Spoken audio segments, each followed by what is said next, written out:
House Taken Over by Julio Cortázar. Short story. Background. In 1946, when this story was written, Julio Cortázar lived in Buenos Aires, Argentina. World War II had only recently ended, and Argentina was in a state of political turmoil. Young people, including Cortázar, were critical of a conservative element in the government that refused to join the Allied cause against Adolf Hitler until late in the war, by which time communication with Europe had all but stopped. The young author left Buenos Aires 5 years after writing this story, in protest against the policies of Juan Perón, who was increasingly dominating Argentinian politics. About the author. Julio Cortázar, born 1914, died 1984, grew up in a suburb of Buenos Aires, in Argentina. Because he had health problems as a child, he spent much of his time in bed, reading, but he grew to be an impressive man, about 6 feet 6 inches tall. His talents were impressive too.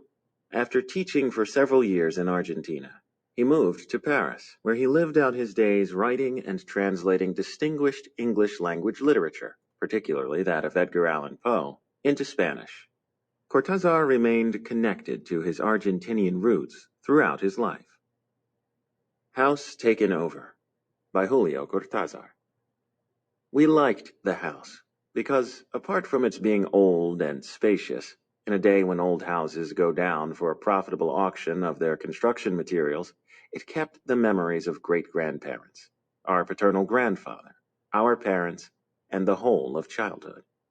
Irene and I got used to staying in the house by ourselves, which was crazy. 8 people could have lived in that place and not have gotten in each other's way.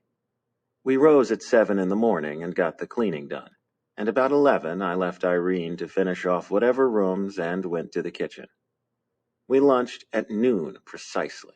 Then there was nothing left to do but a few dirty plates. It was pleasant to take lunch and commune with the great hollow, silent house, and it was enough for us just to keep it clean. We ended up thinking, at times, that was what had kept us from marrying. Irene turned down 2 suitors for no particular reason, and Maria Esther went and died on me before we could manage to get engaged. We were easing into our 40s with the unvoiced concept that the quiet, simple marriage of sister and brother was the indispensable end to a line established in this house by our grandparents. We would die here someday.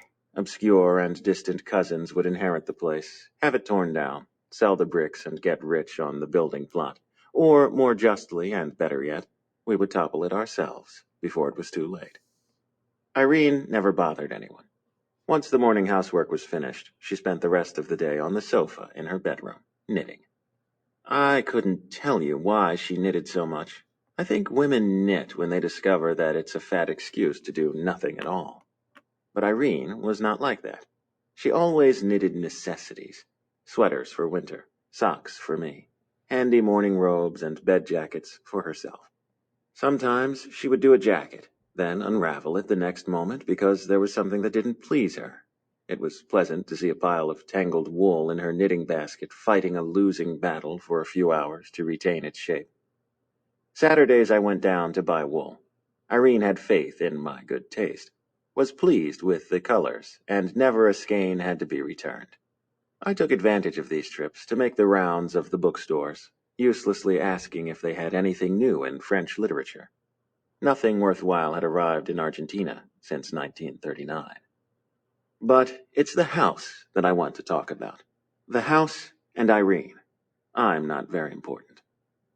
I wonder what Irene would have done without her knitting. One can reread a book, but once a pullover is finished, you can't do it over again. It's some kind of disgrace.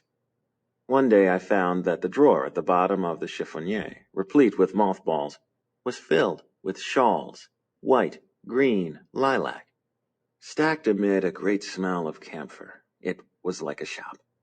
I didn't have the nerve to ask her what she planned to do with them. We didn't have to earn our living. There was plenty coming in from the farms each month, even piling up. But Irene was only interested in the knitting, and showed a wonderful dexterity, and for me the hours slipped away watching her, her hands like silver sea urchins. needles flashing, and one or two knitting baskets on the floor, the balls of yarn jumping about. It was lovely. How not to remember the layout of that house? The dining room, a living room with tapestries, the library, and 3 large bedrooms in the section most recessed, the one that faced toward Rodriguez Peña. Only a corridor with its massive oak door separated that part from the front wing, where there was a bath, the kitchen, our bedrooms, and the hall. One entered the house through a vestibule with enameled tiles, and a wrought iron grated door opened onto the living room. You had to come in through the vestibule and open the gate to go into the living room. The doors to our bedrooms were on either side of this, and opposite it was the corridor leading to the back section.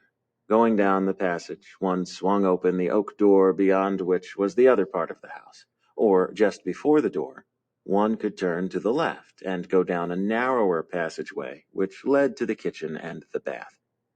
When the door was open, you became aware of the size of the house. When it was closed, you had the impression of an apartment, like the ones they build today, with barely enough room to move around in. Irene and I always lived in this part of the house, and hardly ever went beyond the oak door, except to do the cleaning. Incredible how much dust collected on the furniture. It may be Buenos Aires is a clean city, but she owes it to her population and nothing else. There's too much dust in the air. The slightest breeze and it's back on the marble console tops and in the diamond patterns of the tooled leather desk set. It's a lot of work to get it off with a feather duster. The motes rise and hang in the air, and settle again a minute later on the pianos and the furniture. I'll always have a clear memory of it, because it happened so simply and without fuss. Irene was knitting in her bedroom. It was 8 at night, and I suddenly decided to put the water up for mate. I went down the corridor as far as the oak door, which was ajar, then turned into the hall toward the kitchen, when I heard something in the library or the dining room. The sound came through muted and indistinct. A chair being knocked over onto the carpet, or the muffled buzzing of a conversation. At the same time, or a second later, I heard it at the end of the passage, which led from those 2 rooms toward the door. I hurled myself against the door before it was too late and shut it, leaned on it with the weight of my body. Luckily, the key was on our side. Moreover, I ran the great bolt into place just to be safe. I went down to the kitchen, heated the kettle, and when I got back with the tray of mate, I told Irene, I had to shut the door to the passage. They've taken over the back part. She let her knitting fall and looked at me with her tired, serious eyes. You're sure? I nodded. In that case, she said, picking up her needles again, we'll have to live on this side. I sipped at the mate very carefully, but she took her time starting her work again. I remember it was a gray vest she was knitting. I liked that vest. The first few days were painful, since we'd both left so many things in the part that had been taken over. My collection of French literature, for example, was still in the library. Irene had left several folios of stationery and a pair of slippers that she used a lot in the winter. I missed my briar pipe, and Irene, I think, regretted the loss of an ancient bottle of Hesperidin. It happened repeatedly, but only in the first few days, that we would close some drawer or cabinet and look at one another sadly. It's not here. One thing more among the many lost on the other side of the house. But there were advantages, too. The cleaning was so much simplified that even when we got up late, 9:30 for instance, by 11 we were sitting around with our arms folded. Irene got into the habit of coming to the kitchen with me to help get lunch. We thought about it and decided on this. While I prepared the lunch, Irene would cook up dishes that could be eaten cold in the evening. We were happy with the arrangement because it was always such a bother to have to leave our bedrooms in the evening and start to cook. Now we made do with the table in Irene's room and platters of cold supper. Since it left her more time for knitting, Irene was content. I was a little lost without my books, but so as not to inflict myself on my sister, I set about reordering Papa's stamp collection. That killed some time. We amused ourselves sufficiently, each with his own thing, almost always getting together in Irene's bedroom, which was more comfortable. Every once in a while, Irene might say, "Look at this pattern I just figured out. Doesn't it look like clover?" After a bit, it was I, pushing a small square of paper in front of her so that she could see the excellence of some stamp or another from Eupen et Malmedy. We were fine, and little by little we stopped thinking. You can live without thinking. Whenever Irene talked in her sleep, I woke up immediately and stayed awake. I could never get used to this voice from a statue or a parrot, a voice that came out of the dreams, not from a throat. Irene said that in my sleep I flailed about enormously and shook the blankets off. We had the living room between us, but at night you could hear everything in the house. We heard each other breathing, coughing, could even feel each other reaching for the light switch when, as happened frequently, neither of us could fall asleep. Aside from our nocturnal rumblings, everything was quiet in the house. During the day, there were the household sounds, the metallic click of knitting needles, the rustle of stamp album pages turning. The oak door was massive. I think I said that. In the kitchen or the bath, which adjoined the part that was taken over, we managed to talk loudly, or Irene sang lullabies. In a kitchen, there's always too much noise, the plates and glasses, for there to be interruptions from other sounds. We seldom allowed ourselves silence there, but when we went back to our rooms or to the living room, then the house grew quiet, half lit. We ended by stepping around more slowly so as not to disturb one another. I think it was because of this that I woke up irremediably and at once when Irene began to talk in her sleep. Except for the consequences, it's nearly a matter of repeating the same scene over again. I was thirsty that night, and before we went to sleep, I told Irene that I was going to the kitchen for a glass of water. From the door of the bedroom, she was knitting, I heard the noise in the kitchen. If not the kitchen, then the bath. The passage off at that angle dulled the sound. Irene noticed how brusquely I had paused, and came up beside me without a word. We stood, listening to the noises, growing more and more sure that they were on our side of the oak door. If not the kitchen, then the bath, or in the hall itself at the turn, almost next to us. We didn't wait to look at one another.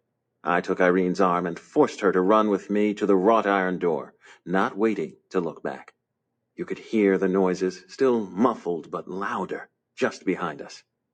I slammed the grating, and we stopped in the vestibule. Now there was nothing to be heard.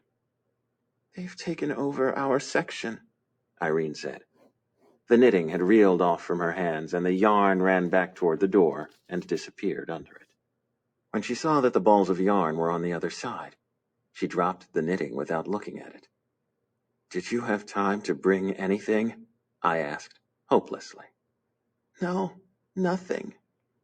We had what we had on. I remembered 15,000 pesos in the wardrobe in my bedroom. Too late now. I still had my wristwatch on and saw that it was 11 p.m. I took Irene around the waist. I think she was crying. And that was how we went into the street. Before we left, I felt terrible. I locked the front door up tight and tossed the key down the sewer. It wouldn't do to have some poor devil decide to go in and rob the house at that hour and with the house taken over.